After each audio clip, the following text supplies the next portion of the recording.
Assalamualaikum warahmatullahi wabarakatuh. Salam berjumpa teman-teman di channel saya. Kali ini saya ingin mengajak teman-teman untuk berbagi tips dan trik untuk mencari literatur di database ataupun mencari literatur yang nantinya akan digunakan untuk memperkuat argumen.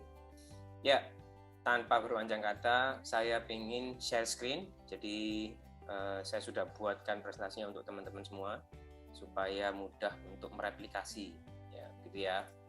Ya, jadi untuk apa kita mencari literatur, gitu ya? Yang pertama adalah untuk mencari dukungan terhadap argumen yang dikembangkan. Biasanya ini argumen-argumen yang dipakai untuk memperkuat gagasan kita di dalam penulisan, misalnya untuk karya tulis ilmiah, ya, baik untuk teman-teman yang sedang duduk menyelesaikan semester ataupun yang sedang skripsi dan mungkin untuk tugas-tugas yang lain, gitu ya. Contohnya adalah nih, menurut si XXX 2019, diabetes mellitus dapat menyebabkan kerusakan syaraf dan pembuluh darah perifer. Nah, ini kalimat-kalimat seperti ini biasanya memang dibutuhkan adanya, biasanya kalau misalkan Pak dosen dan Bu dosen menyebutkan adalah sitasi, gitu ya. Yang kedua, untuk apa? Adalah untuk penelitian yang menggunakan data sekunder.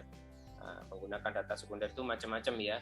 Ada yang dia misalnya kalau misalkan di kesehatan itu menggunakan data SDKI, terus kemudian ada juga macam-macam yang lain. Nah, ada lagi penelitian yang menggunakan data sekunder yang lebih spesifik dan membutuhkan skill khususnya untuk mencari literatur, ya. Biasanya yang digunakan untuk membuat literatur review maupun untuk systematic review. Nah, ini kalau misalkan tidak paham apa perbedaan keduanya, nah silahkan nanti Anda tanya sama Bapak dan Ibu dosennya masing-masing. Yang ketiga adalah untuk menemukan topik dan judul karya ilmiah, ya. Biasanya ini dibutuhkan. Kenapa? Kadang karena kita sudah bergagasan dan punya ide mau meneliti sesuatu, tanpa melihat literatur lebih dulu, langsung membuat judulnya, membuat topiknya, ternyata penelitiannya sudah pernah dilakukan dan tidak lagi novel, ya. Artinya kemungkinan besar akan ditolak oleh Bapak, Ibu guru dan pembimbing sekalian, gitu. Kemudian langkah-langkah tips-tips kali ini kita akan breakdown menjadi step by step-nya. Yang pertama adalah bagaimana memformulasikan pertanyaan penelitiannya, lidahnya keblibet. Terus kemudian yang kedua adalah mendefine atau menentukan kriteria inklusi dan eksklusi dan batasan literatur yang akan dicari. Ini adalah langkah kedua yang penting. Yang ketiga adalah pencariannya itu sendiri. Jadi bagaimana pencariannya yang sistematis untuk mendapatkan artikel yang publish dan tidak terpublikasi, gitu ya. Untuk step-step berikutnya seperti akses dan synthesize ini nanti kalau ada waktu akan kita bahas lebih jauh. Oke, yang pertama adalah perlu kita buat pertanyaannya dulu yang masuk akal. Kira-kira apa yang ingin kalian ketahui? Misalnya kalau kalian ingin tahu tentang pengaruh X terhadap Y, itu maka X dan Y adalah kata kuncinya. Kemudian misalnya mau bikin pertanyaan bagaimana bentuk komunikasi keperawatan di ruang X, maka bentuk komunikasi keperawatan adalah kata kuncinya. Jadi kita buat dulu yang pasti pertanyaannya masuk akal, yang bisa dikerjakan secara penelitian ataupun dicari melalui literatur searching, mencari literatur di dalam database, itu harus dipahami dulu kata-kata kuncinya. Yang ketiga, misalnya ada pertanyaan, ya, apa saja penyebab kasus X, maka yang dicari adalah kasus X-nya. Kemudian apa yang dimaksud dengan X, Y, Z? Nah, itu bisa Anda mencari literaturnya dengan menggenggam kata kuncinya, memastikan bahwa kata kuncinya adalah X, Y, dan Z, begitu ya. Kemudian kata kunci tersebut yang perlu dilakukan adalah untuk membreakdown kata kuncinya. Misalnya ada pertanyaan, apa saja intervensi yang digunakan untuk memberdayakan perempuan dan hambatan dan fasilitator yang terkait dengan promosi inisiasi menyusui dini. Maka kata kuncinya adalah empowerment, women, breastfeeding, dan initiation. Nah, kenapa kok harus menggunakan bahasa Inggris? Karena paling banyak artikel-artikel maupun literatur-literatur itu yang sudah terpublikasi dan mudah ditemukan adalah yang menggunakan bahasa Inggris. Pak, bagaimana kalau saya mencari menggunakan Google Scholar dengan kata kunci bahasa Indonesia? Itu terserah gitu ya. Tapi kita akan membahas bagaimana mencari supaya mendapatkan artikel ataupun literatur yang lebih banyak lagi. Nah, dari masing-masing kata kunci ini kemudian kita breakdown menjadi masing-masing menjadi alternatif dari kata kuncinya atau alternatif keywords-nya ya. Ada misalnya empowerment, kita rubah menjadi alternatifnya atau ya, or ini adalah boolean logic. Itu nanti kalau misalkan pengen tahu lebih jauh silahkan cari sendiri apa itu boolean logic gitu ya. Kemudian ada control, power, decision making, labor force participation dan macam-macamnya. Caranya bagaimana untuk mengembangkan alternatif keywords ini? Ada banyak cara. Bisa Anda menggunakan Google Translate, kemudian ada PubMed Reminder. Nah, itu ada juga caranya PubMed Reminder, itu nanti silahkan Anda klik di kolom deskripsi. Lalu ada juga misalnya kita menggunakan ini Mesh Browser ya, kalau misalkan Anda bergerak di bidang kesehatan ya, sehingga Anda bisa klik nih meshb.element.gov kemudian /search ya, ini Anda silahkan cari. Nah, ini kalau misalnya Anda bergerak di bidang kesehatan, kedokteran, keperawatan dan seterusnya. Pak, tapi bagaimana kalau kata kunci saya tidak ada di dalam Mesh Browser ataupun di tempat yang lain? Anda bisa mencari dengan model proximity. Misalnya Anda menggunakan Thesaurus ya, bisa menggunakan Google Translate dan yang lainnya. Ada juga Anda bisa menggunakan PubMed Reminder tadi yang saya sebutkan. Itu Anda silahkan coba klik di kolom deskripsi. Untuk Mesh Browser ini juga saya sediakan di kolom deskripsi. Silahkan Anda nanti cek sendiri. Nah, kemudian keyword-keyword tadi itu kita pecah menjadi masing-masing menjadi kelompok-kelompoknya sendiri. Misalnya empowerment, control, dan seterusnya ini dalam satu kotak. Kemudian ada women dalam satu kotak. Begitu juga dan seterusnya. Di sini di paling atas ada kode N dan di sebelah kiri ada kode OR. Apa maksudnya itu? Ini adalah boolean logic ya. Boolean logic itu bagaimana? Kalau misalnya Anda memiliki keyword kata kunci yang pertama, terus kemudian Anda memiliki alternatifnya, silahkan keyword pertama itu diberi kode OR ya, alternatifnya. Artinya apa? Jadi kadang-kadang satu keyword itu tidak digunakan dalam sebuah publikasi ataupun literatur yang ada, tetapi menggunakan alternatifnya.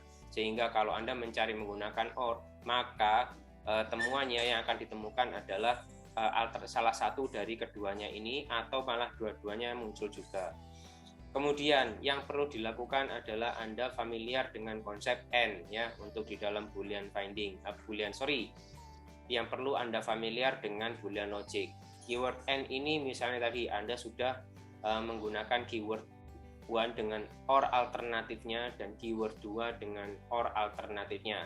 Maka ketika Anda klik dengan N, konsepnya seperti yang di bawah ini, yang Anda akan temukan adalah finding-nya berada di lingkaran yang kecil ini.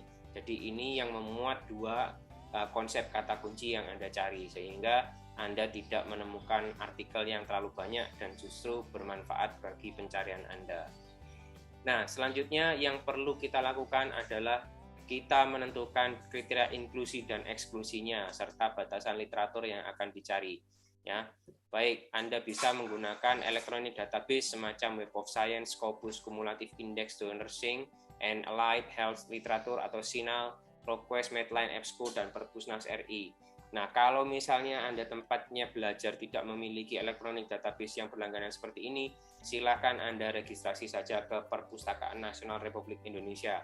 Di situ sudah banyak database sekelas dengan Scopus, SINAL, dan sebagainya, dan Anda berlangganannya secara gratis. Cek kolom deskripsi untuk linknya. Nah, tentukan juga bahasa yang akan Anda cari literaturnya itu. Apakah Anda menggunakan yang literatur bahasa Indonesia saja atau menggunakan bahasa Inggris ya.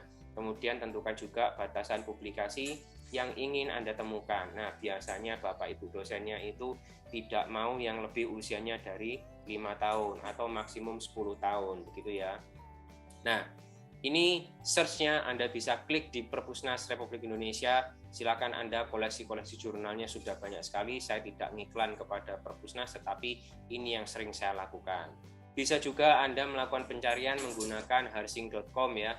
Dan di sini adalah aplikasinya Publish or Perish. Anda bisa menarik semua artikel-artikel dengan keyword yang Anda tuliskan di dalam kolom keywords di sini dengan and dan or-nya untuk Anda cari. Bisa Anda cari melalui Google Scholar dan ini akan terpooling di sini semua. Anda silahkan melakukannya. Kalau tidak dicoba tidak akan pernah tahu. Nah, bagaimana kalau saya tidak menemukan apapun dengan database dan sebagainya tadi itu?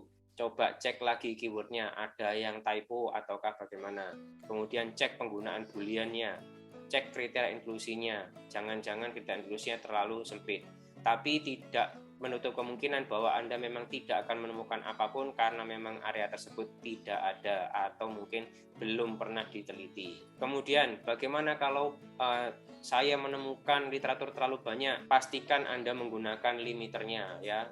Gunakan yang rentang publikasinya 5 atau 10 tahun terakhir misalnya. Kemudian perhatikan bahasanya. Kadang-kadang artikel itu abstraknya ditulis dengan bahasa Indonesia atau dengan bahasa Inggris, tapi kemudian isinya dengan bahasa yang lain. Cek subjeknya, apakah yang Anda cari subjeknya adalah keperawatan, kesehatan, ataukah kedokteran, atau area-area yang lain. Kemudian kind of articles, apakah Anda menemukan yang full text, studies, peer review, atau bahkan artikel dari hasil presentasi pada sebuah conference. Nah, yang perlu dipertimbangkan kalau Anda mencari literatur adalah 3R-nya. Yang pertama, relevan, artinya adalah nyambung dengan harapan yang Anda cari. Yang kedua adalah relatively current atau relatif baru, artinya temuannya tidak kuno, belum dibantah oleh penelitian yang lebih baru lagi. Yang ketiga adalah aspek reliability atau dapat dipercaya. Biasanya paling aman untuk mencari artikel yang reliable ini adalah Anda mencari artikel-artikel yang sudah peer review, artinya artikel-artikelnya sudah dibaca oleh kalangan-kalangan ahlinya. Pak, bagaimana kalau jumlahnya masih terlalu banyak? Nah, ini adalah pertanyaan yang sering ditanyakan kepada saya ataupun ke teman-teman dosen yang lain. Yang perlu Anda perhatikan adalah apakah hasil yang Anda cari itu sudah sesuai dengan maksud pencariannya.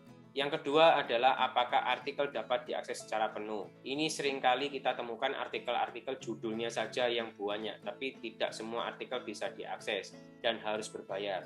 Nah, bagaimana kalau ternyata judulnya menarik dan dirasa penting dan harus ada di dalam situ? Tipsnya adalah Anda silahkan kontak sama penulisnya, biasanya akan dikasih kopinya melalui email. Kemudian yang ketiga, apakah metodenya sudah sesuai dengan kriteria dan inklusi dan eksklusi yang Anda tetapkan? Ini yang perlu Anda perhatikan. Supaya apa? Supaya nanti Anda tidak terlalu membaca informasi-informasi yang tidak diperlukan dalam literatur yang Anda cari.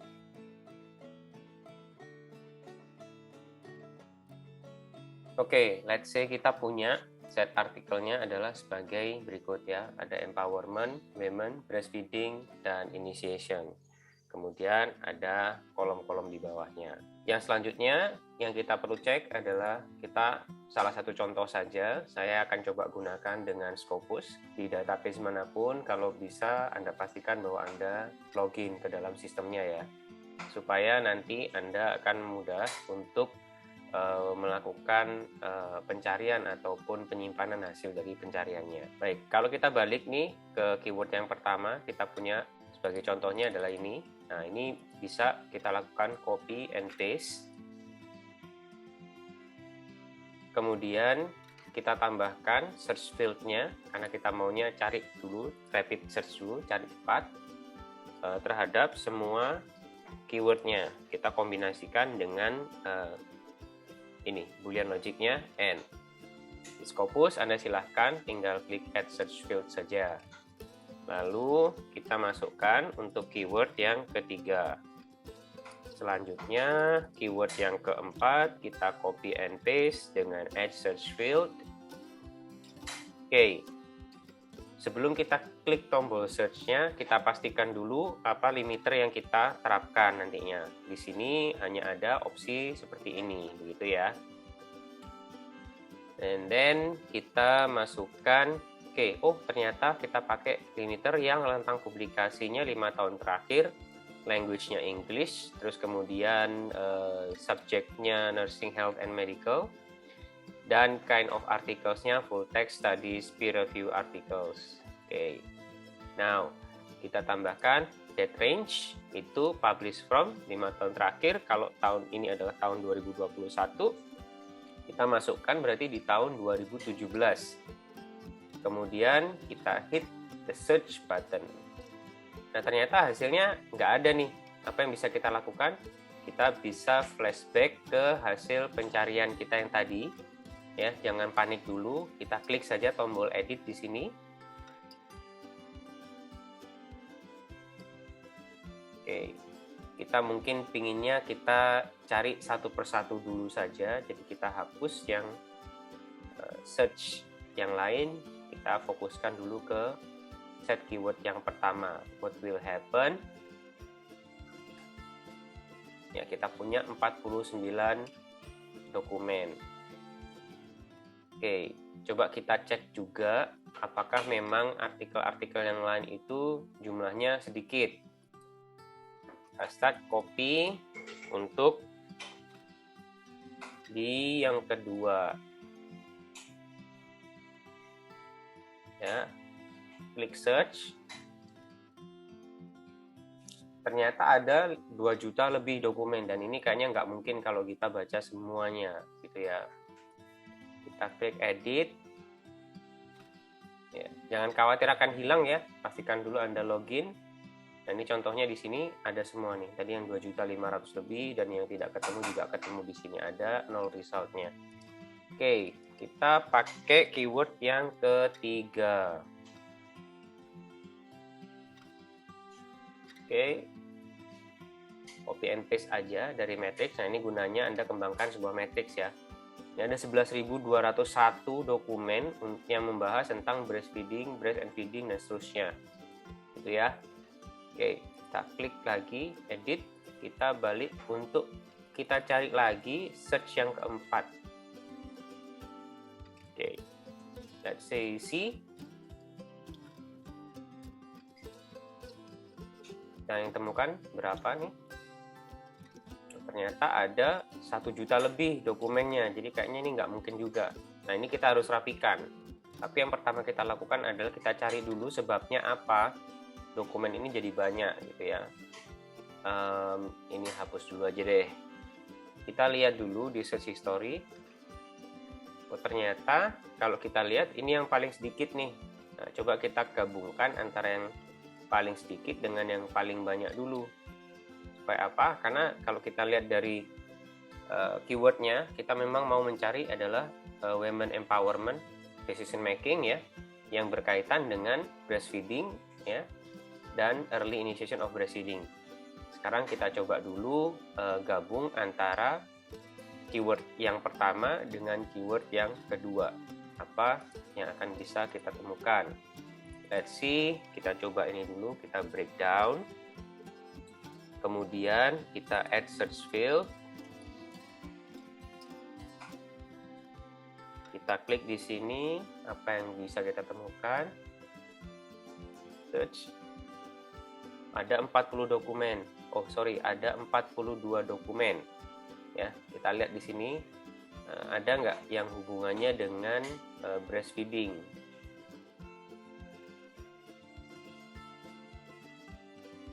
Iya, tidak ada juga ternyata ya. So, apa yang bisa kita lakukan? Kita balik lagi ke edit. Jadi jangan patah arang dulu di sini. Oke, coba kita hapus yang ini dulu, empowerment. Kita rapikan dulu yang banyak nih. Yang banyak ini kita rapikan, ya. Artinya kita masukkan dulu semua, baru nanti di akhir kita lihat ada berapa sebetulnya. Kita masukkan yang ini, kita add search field, masukkan keyword yang ketiga, kemudian kita add search field, masukkan keyword yang keempat. Nah, Anda bisa melakukan ini ya, bisa dilakukan dengan coba-coba dan jangan takut bahwa ini salah, begitu ya. Yang pasti mana yang berhasil itu yang patut Anda laporkan nanti kalau ditanya bagaimana Anda mencari artikel sehingga bisa ketemu sekian gitu ya. Anda sampaikan saja ini keyword-keywordnya, setelah saya cari pakai keyword ini nggak ketemu, pakai keyword ini nggak ketemu, ternyata ini yang ketemu. Nah, kalau kita kombinasikan tadi kita kombinasikan tadi 3 keyword, ternyata ketemu ada 2.533 dokumen results. Nah, ini lebih masuk akal dibandingkan kalau tadi kita menggunakan keyword yang banyak, empat-empatnya, ternyata nggak keluar sama sekali hasilnya. Setelah kita gunakan masing-masing keluarnya sekian, kita keluar yang pakai yang empowerment control keluar sekian. Nah, ini yang lebih masuk akal nih. Kenapa lebih masuk akal? Jadi hasilnya tidak lebih dari 5.000-an ya dalam satu ini. Berarti kita sudah mulai mendekati benar. Jadi tidak ada yang benar absolut 100% benar, nggak ada. Nah, Pak, ini sepertinya kalau segini ini masih agak susah kalau kita harus baca satu persatu. Apa yang bisa kita lakukan? Yang pertama, di fiturnya yang ada di Scopus ini sudah ada nih yang sort on relevance ya. Relevansi kalau misalkan kita balik ke 3R yang sudah disampaikan, itu adalah relevance, relatively current, terus kemudian yang ketiga adalah reliable. Nah, ini kita sort dulu yang relevan, artinya yang sesuai dengan pencarian kita dulu. Kemudian tadi kita sudah memenuhi kriteria yang kedua ternyata. Apa tuh? Yang ini. Tentang publikasinya 5 tahun terakhir atau relatively new, current, baru gitu ya. Nah, terus kemudian kita cari yang reliable. Biasanya yang reliable itu di sini nih menunya nih. Ada all open access dan seterusnya. Nah, abaikan saja ini, tinggal klik saja yang all open access. Artinya apa? Yang bisa Anda akses tanpa harus membayar gitu. Ya. Lalu tadi sudah kita pastikan bahwa dia di sini. Nah, di sini sudah ada peta-petanya tuh. Ternyata yang dipublikasikan tahun 2017 ada 403. Nah, ini ada yang bakalan publis di tahun 2002 sudah ada 9 artikel. Nah, ini abaikan dulu. Author name kita juga nggak perlu menjadikan sebagai kriteria inklusi ya, karena kita yang penting adalah mendapatkan artikelnya. Nah, subject area ketemu nih, ternyata kita pakai nursing, health, and medical. Ternyata di sini nggak pakai medical, tapi pakai medicine. Ya udahlah, mendekati lah ya, proximity. Oke, kemudian ada nursing, terus health nggak ketemu. Coba kita explore dulu ya, kita view all, apakah ada. Nah, ternyata ada nih, health profession. Nah, ini nanti akan kita limit, tapi jangan sekarang ya, karena nanti akan 2 kali kerja. Ini langsung close saja. Lalu nih ada publication stage, final dan article in press. Nah, kalau final ini udah publish di publisher tertentu atau di jurnal tertentu. Kalau article in press ini bukan berarti artikel itu ditolak oleh jurnalnya, tetapi hanya saja saat ini belum diterbitkan dalam sebuah artikel, tapi sudah diterima dan siap dipublikasikan pada edisi jurnal selanjutnya. Jadi saran saya untuk di stage ini Anda abaikan dulu. Nah, kemudian dokumen type. Nah, ini kita cari yang mana? Kita cari kind of artikelnya full text, studies, dan peer-reviewed articles ya. Nah, kalau misalnya Anda mau lebih banyak lagi jangkauannya, ini bisa diabaikan. Nah, kalau misalkan Anda spesifik untuk mencari yang artikel saja, tinggal klik sebelah sini. Lalu keyword ya, kita nggak mau mencari early initiation breastfeeding-nya tuh di kucing dan sebagainya, maka kita klik dulu yang paling banyak nih. Human dulu dan female ya, karena kita nggak mau menemukan breastfeeding di bapak-bapak gitu, kita carinya yang di sini di human dan female ya. Lain-lain bisa kita abaikan dulu. Lalu language nih, bahasanya di bahasa Inggris saja, karena saya nggak paham dengan bahasa Spanish ataupun Chinese atau bahasa yang lain. Nah, di akhir Anda tinggal klik limit to, maka dia akan keluar hasilnya seperti yang kita harapkan, ada 882 dokumen. Oke. Nah, kalau masih mau dicoba lagi dengan tadi yang terbatas 49, apakah bisa ketemu? Boleh aja ya, tapi untuk di video ini saya nggak akan klik itu, silahkan nanti Anda coba sendiri. Nah, ini ternyata sudah memenuhi apa yang ingin saya cari, determinant of breastfeeding practices in Nepal, udah ketemu nih. Ada lagi, bisa kita klik seperti ini ya, untuk kita simpan dan kita analisis lagi lebih lanjut nanti. Anda bisa lakukan hal yang sama Nah, ini ada di direct and express ini, relation to duration of breastfeeding. Work and breast milk feeding, ada belibet banget gitu ya. Nah, ini bisa Anda centang juga atau klik juga. Nah, nanti kalau sudah Anda bisa ekspor ya kalau misalkan mau. Kalau enggak, save to list ya. Jadi yang hanya ada titiknya ini akan di save to list. Tapi kalau misalnya Anda pingin semuanya dan nanti akan balik lagi dengan hasil yang sama, ya jangan di ini dulu, karena ini adalah hanya untuk melist apa saja yang Anda pilih di dalam hasilnya itu. Nah, kita hilangkan dulu. Kalau misalnya mau save search-nya yang sudah ketemu 882 title dengan limiter tadi itu, silakan Anda klik save-nya. Nah, sehingga Anda bisa cek kapan Anda balik lagi ke Scopus untuk membaca satu persatu kira-kira artikel mana yang mau diambil untuk dijadikan sumber Anda menguatkan argumen ataupun mau dimasukkan ke referencing system. Begitu ya. Jadi itu contoh yang bisa kita kasihkan lewat video ini. Nah, kira-kira itu saja teman-teman sekalian untuk video kita kali ini. Sampai jumpa di video selanjutnya. Salam medok tapi boys.